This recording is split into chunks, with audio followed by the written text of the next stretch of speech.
Okay, good morning, everybody. Today's post is going to be a walkthrough, a step-by-step guide of to build consistent content. Please don't be underwhelmed by this. I think I've nailed down the principles of what it takes. You might be underwhelmed if you're looking for specific tactics because the step-by-step does not do that. All right. But if you do the step-by-step, you'll get it done. Step number one, you make a commitment. This is step number one because it's the most important. You have to commit to do it, and then you have to stick to your commitment.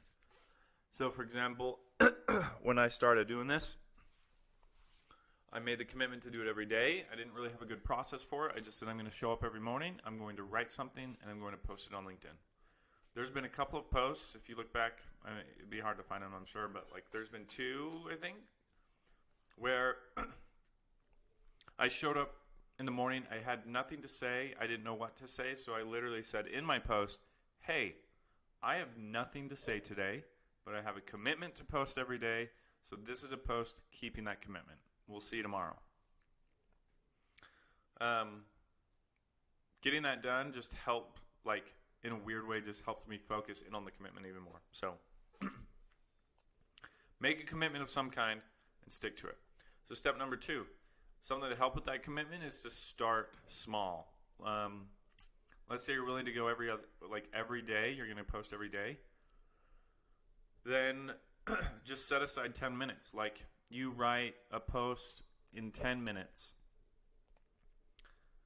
I think that's a great way to start because part of building consistent content over time is building a habit of it.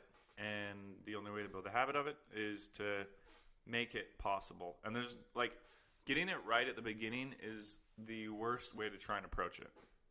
I actually think starting in ways that you know it's not great, but just to start is better because it allows you to build habits that then you iterate on and make an improvement over time as you learn. Okay, once you've written it, you have to actually post it. So this is an important step for step number 3. I think there are people out there that write it and then they don't think it's good enough, and then they don't post it because they don't think people are going to love it. You should post it even if you think people aren't going to love it because you're not the judge. They're going to be the judge. If they don't like it, they'll probably just scroll past. It's not like they're going to sit and tell themselves, man, I wish I didn't read that post.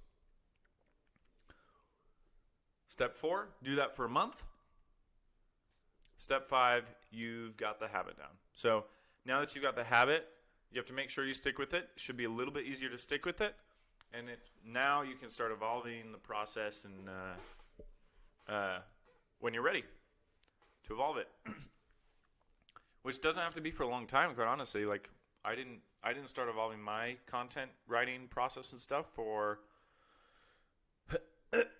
9 months, really. And then even then, that was a small adjustment that I kind of just fell back on my original process. So it took me a year before I was willing to really make a big jump and change some things. So don't start big, don't start glamorous, just start and stay consistent with it. Good luck.